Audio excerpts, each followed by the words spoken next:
Hey there. So it says we're live. I'm waiting for the Instagram to click on the live. I don't know why it has that delay, but it does. So we'll just click on that in a sec. There it is. It's popped up. So we're live on that. Today I wanted to talk about investing. Now there's lots of ways that we invest. We invest in crypto. It's up to 94,000 today as I do this. And just a couple of weeks ago, it was 60-something thousand. So there's a 50% growth. If you had put 10,000, say $10,000, it would be worth nearly 15,000 today. So that would have been a spectacular investment, 50% return. Banks, 2-3%, not very good. There's stocks and other things that we invest in, and that's all has to do with money. That's one important investment. How about relationships? Relationships are really important. We invest time, energy, attention, love in relationships that we want to cultivate, that matter to us. And that is a valuable investment or not. Now, it's interesting. If I invest in money in a bank that has a sort of, quote, guaranteed investment, then I know I'm going to get some predictable return, and I don't really have to do anything. Relationships aren't like that. Relationships, the return on investment also depends on the other party in the relationship, So there's some variables there. But I can tell you from my own experience, the more I invest in a relationship, the better return I get. Now, if the other party to a relationship doesn't want to invest, doesn't care about it, then that relationship goes dormant or it ends or whatever. I want to talk about what I think, at least in my experience, is the most important kind of investment that we can make. And it's going to be something you've heard before. And I'm putting this picture of this meditating person behind me with all the colors of chakras on it and everything, because the most important investment is in yourself. And that's the most difficult investment to do. We're taught practically from the cradle that we're not enough, that we're broken, that we need to be fixed. And experiences that we have over and over again in life reinforce that. And we, as humans, we're not like a bank where you can just put some money in and let it sit and grow for 2% or, whatever. It is an active investment in ourselves, not a passive investment. But it's the most important and most valuable and will return by far the greatest yield. But there are some conditions for that investment. It has to be regular. It has to be meaningful. And the more focused and intentional we are with the investment, the better dividends we get. Now, let's use some examples that make it really clear. If I say I'm going to get in shape and I buy a gym membership and I go once in a while, and when I go, I don't really push things. I've used a bunch of time. I don't use it the best I could. And so the investment in the gym membership and the time isn't going to pay big dividends for me. Another peripheral thing is if I said I'm really going to release 10 or 20 or 30 pounds and, get so I can increase my mile time or my weight, bench press or whatever, and then I don't, we've created a negative investment. I don't believe me anymore when I make promises. I'm going to complete this marketing program. I'm going to launch a new product. I'm going to get some clients. I'm going to do a better job at work. I'm going to get that promotion. And if we don't do on a consistent basis, just like the gym, the things that are required, then it doesn't happen. So then two things happen. One, we deal with the consequences of feeling like, well, it didn't work. Well, it didn't work because I didn't keep showing up at the gym. So why would I say that investment in yourself is the best thing? Well, first of all, money is temporary. Everything else disappears. You're with you all the time. Before you came here in this entire life of 1 year to 100 years, whatever that is, you're with you. You can't escape you. You're part of you. You live with you. And that's both a blessing and a curse. It can be a curse when you don't like yourself and you tell yourself stories about your unworthiness or your incapability. You can't do this. It doesn't work. If you have that sort of story going on, then that's like me saying I'm going to go to the gym every day or 3 times a week or something. And then there's always a reason not to. And then not only do I not get the benefits of working out, but then I'm angry at me. And I'm frustrated and I view myself as a loser, which reinforces this garbage we're taught practically from the cradle that you're not enough. Grades, friendships, competitions, jobs, failures, private struggles, addictions, things that are behind the scenes. Since we are with ourselves all the time, we know all those in great detail. And sometimes we live in fear. Oh, crap, I hope nobody knows that, fill in the blank. I'm weak, I'm scared, I'm a coward, I have this problem or that compulsion or whatever. And we're just hoping nobody knows. So what do I mean by investing in yourself? Well, if I join a gym, it's because I want to get a certain thing. I want to release some weight, or I want to get in better shape, or I want to increase my cardiovascular endurance, or I want to train for an Olympic style event. I want to run a marathon or an Ironman or whatever. I train for a reason, and so I go do that. Well, when you invest in yourself, there needs to be a reason if it's going to bear fruit and you're going to keep up with it. Me investing in myself, there were several reasons. So my life changed radically 17 years ago in 2007. Before that, I had a whole career. And if you want all the details of the story, it's in a book called Tightrope of Depression. My journey from darkness, despair, and death to light, love, and life. And though I had bright spots, most of my life before age 52, was a giant roller coaster of successes and then self-created failures because I didn't believe in myself, and I hadn't done the work to change that. So when I started investing in myself, what did that look like? Well, the goals that I wanted to end my addictions. I was tired of having habits, practices, substances rule my life. I've accomplished that. But that wouldn't have been accomplished without a clear goal. After the goal, it's like, okay, what are the steps to get there? Now, there's lots of ways to do it. I picked a path and I went on it and changed sometimes, but I got there because I had a clear path and I was bound and determined, slam my fist on the table, I'm going there. I had to have a lot of help to overcome those habits, meetings and counseling and all kinds of stuff. Okay, another thing I wanted to do, just me, I wanted to earn money. I loved making money when I was in my executive years before 52. I made a lot of money. I was a C-suite executive in the U.S. and Canada. I had a good life, made a lot of money. So I wanted to continue that.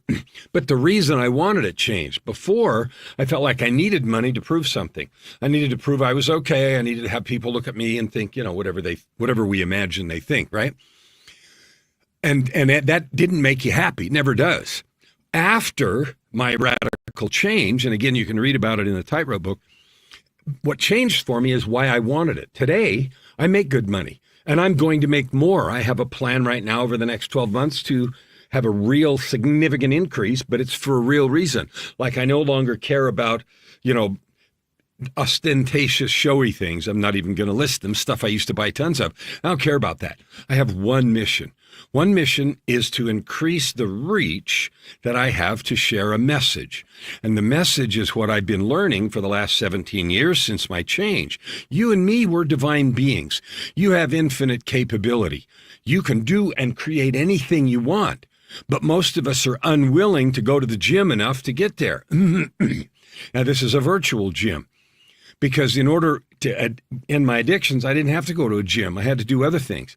In order to figure out my own mission and purpose, I had to do other things. None of that was at a gymnasium. It was at a spiritual or emotional or an energetic gym. So reading books, conferences, all the kinds of things that you already do and you know about. The most important thing that I did, there were two things. One is I created a process to create myself every day. And I've talked about that before.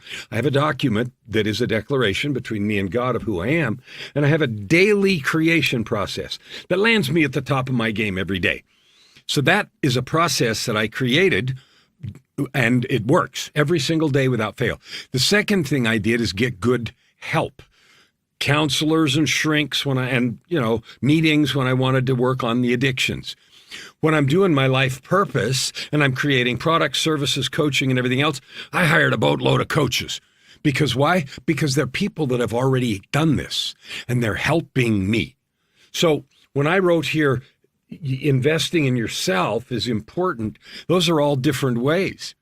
Yes, I paid money for counselors and shrinks. I paid a boatload of cash to coaches over the years, and I consider every one of them to be great investments. Now, some of them were more effective for me than others, but every one of them challenged me. The situation challenged me to be coachable, to have someone look at my life, my attitudes, behaviors, and say, are those really leading to the thing you've said you want? Does that really go there, or are you fooling yourself? That's a scary question sometimes, because often we get stuck in doing things we want to do and we pretend, or we get stuck behind fears. I can't, it won't, I'm not good enough, all that story. So I am a big fan. I am a huge fan of the coaching industry and process if and only if you really want something. Coaching is useless if you don't want it. Imagine a coach trying to get somebody to the Olympic podium that didn't want to do the work.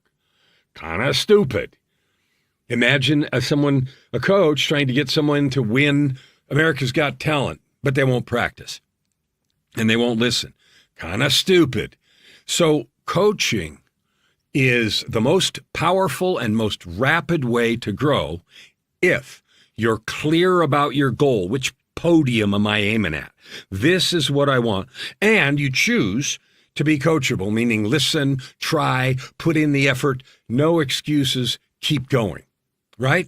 So when I say invest in yourself, I don't know where you are on your path, but wherever you are, don't do things alone. Take the shortcuts offered by the right tool. If I got a broken leg, I go to a doctor. I don't go to a coach. If I fixed my leg and I want to get in really good shape and compete in this, that, and the other, then I do go to a coach who knows how to do that. I don't go back to the doctor. So using the right tool. Now, I'm doing this episode today because so often as a coach, I hear all the time, I can't afford this. Well, I'm not going to argue with that, but here's what I'm saying when I say that. I'm saying I would rather do everything the slow way, and I'd rather risk being discouraged and quitting, which, has happened how many times? I'd rather do that than make the sacrifices to create the investment. I quit doing that. I make the investment. I make it over and over and over again, and then I am coachable. Coachable. Show me, help me, push me, lift me, argue with me, make me, that activity and that attitude has created by far the most powerful and growth-oriented benefits for me. So today is just about helping you believe that wherever you are on your journey of life, you're worth every effort, you're worth every investment. You're a divine being, whether you like it or not. That means you have divine capability. You came from God, whatever you perceive that to be. That's where you came from. So did I. Well, then that means you got that DNA in you. You're going to let it sit dormant, or you're going to do stuff. That's your choice. Some days we can only do a little because we're under a lot of rocks. Other days we can do a lot. But whatever investments you make in yourself to get either the tools, the courage, the encouragement, the frameworks, the coaching container, whatever it looks like, do it. Because your days and weeks and months, and years, they're going to pass. And the question is, for me at least, I look in the mirror and I say, what do I want to have done at the end of this week, month, year, lifetime? I'll be 69 next month. Another year I'll be 70. I don't feel anything like that. My body tells me I'm that, and that's true. But I got goals and aspirations. And you know what? They're not anymore to prove anything to anybody. I don't care about that. I have my own mission that I'm committed to beyond words. But it's just a deal between me and my Creator. And I'm all in. Whatever the mountains and valleys are, you're worth every investment. My commitment this year is to help 300 million people hear that message, understand it, and then take action to create wealth and impact with your divine gifts, your life experience, and that yearning that you have in your heart to matter. It doesn't matter what's come before. You matter now. And you can have big impact now if you choose to serve and work and sell with your unique purpose. The structure and capability and help to get that done is available, and I'm committed to 300 million people. If you want my help, reach out, but don't deny yourself the help, the power, and the strength that you need to reach where you're trying to get. You're worth every effort, every ounce, and every dollar that it takes to get you to the goal you're dreaming about. We'll see you tomorrow.